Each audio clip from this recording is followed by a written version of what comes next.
Jim Karrh is a former professor of marketing, but he has decades worth of real-world experience in private business. For 10 years, he's had a regular column in the weekly newspaper Arkansas Business.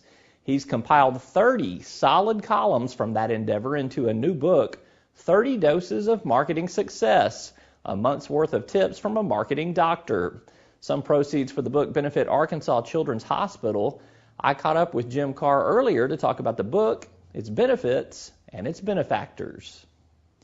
All right, Jim, let's talk about this book. Tell me, who is it geared towards, and what should that group or those groups take away from it besides, say, wisdom, experience, and untold fortunes?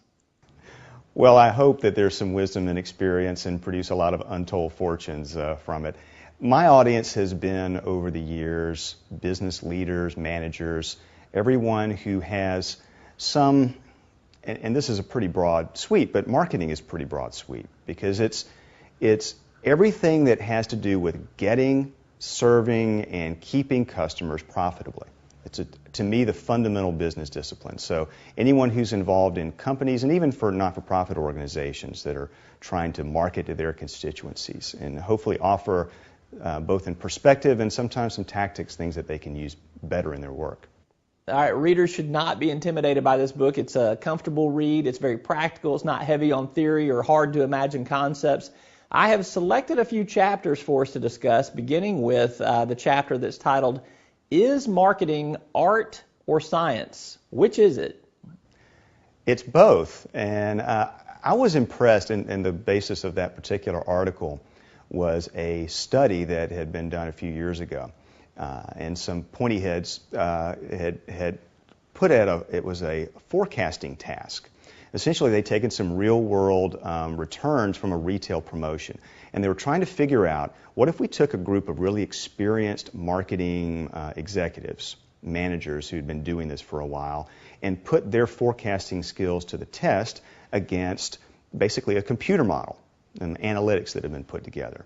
So they ran that through, and a couple of things that to me were very profound came out of it. The first is that the two groups, kind of people versus machine, if you will, or people versus data, were almost equal in terms of how accurately they forecast the success of that promotion. The other thing that came out was if you combined the two, the kind of intuitive versus with the data, you got a better result and a more accurate forecast. And Roby, the combination that worked the best was 50-50. Basically, half of managers' intuition and experience and half of data that had been coming back from the marketplace. So it's a tie, Roby. Marketing is art and science. All right, another chapter is Making Social Media Work, something we examine very regularly in our show and try to make some good use of it too. This is an area where some people and businesses have adopted early and seen some great success. Others are kind of guarded to enter. What's the key to jumping off the plank in social media? I think, and when I wrote that particular article, I was drawing from an expert, one of the top bloggers. I know you've talked to a lot of social media experts and bloggers. And I was getting Matt Collier's perspective on all this as well. And he was very big on something that is what I find maybe the fundamental challenge in effective marketing, which is keeping a focus on your customer, or in this case, your audience in social media. I think a number of organizations are looking at social media as one more way that I can push stuff, that I can distribute a one-way message. But the ones who really get this create a community and serve that community and then leverage it in some way. And they can leverage it to sell stuff or raise money or generate more conversation or do research or all of the above. So I think if you approach it from that right mindset, don't get so dazzled by the tools, although the tools are terrific. But if you can keep that discipline about the focus on that audience, how is it that can serve them or tell them something or help them share in some way that serves that community online, you'll be really successful. All right, Jim, my toughest question of the day for you is also the title of one of the chapters. Can you tell me, why do Snuggies sell? This was one I wrote a couple of years ago, and my wife Allison and I have young kids, so we wind up watching a lot of late night stuff as we're trying to clean the house, and we kept seeing these Snuggies ads, and I wondered, how does this thing, which is so aesthetically challenging, at least to me, seem to be doing so well?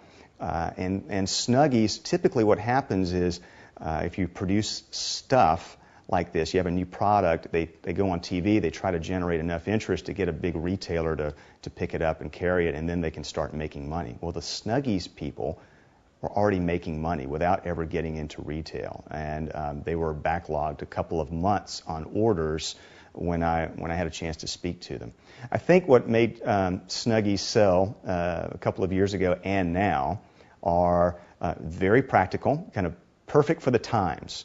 And they also had that message that I thought was well suited for this product. And they weren't trying to be that stylish. It wasn't terribly expensive. And it wasn't about putting this kind of modified monk outfit on.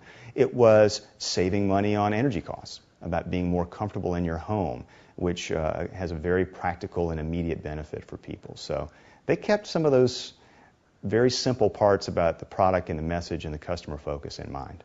I would also be interested someday in you explaining to me why Snooki sells too, but I digress. That's beyond my understanding, Roby. I will say that from the Snuggies article that for my birthday, the birthday that was immediately after that, my brother sent me a particularly ugly Snuggie for my gift. So it has its downside writing about these things too. All right, last question. A portion of the proceeds for this book benefits Arkansas Children's Hospital. Tell me about the tie-in. Well, as a parent of 3 young boys, we certainly have had more than our fair share of opportunities for ACH to serve our family. We've been in there a lot, but there was a really interesting story that was relevant to us. A few years ago, my wife was watching, it was one of the national cable networks, I think Discovery, and they were doing a series that came out of the Vascular Anomalies Center of Excellence at Children's Hospital. And we saw there the answer to something that had been a real conundrum for our niece, is a particular condition that she'd been struggling with. It had been misdiagnosed and understood. They were out of state. They were in Florida at the time. And my wife saw this and thinks, hey, that's what she has. And we were able to bring the parties together. Our niece has been treated and continued to be treated there. It's very manageable. We've had a great result. And it's one of those instances, Roby, where you have truly world-class expertise in Arkansas serving the rest of the world. And I couldn't be happier that in some small way I can bring a little more awareness to the Vascular Anomalies Center of Excellence and to ACH overall. So they get a small piece from this book, plan some other book projects coming up, and as I continue to do speaking and the like, they can happily have a portion of those proceeds as well.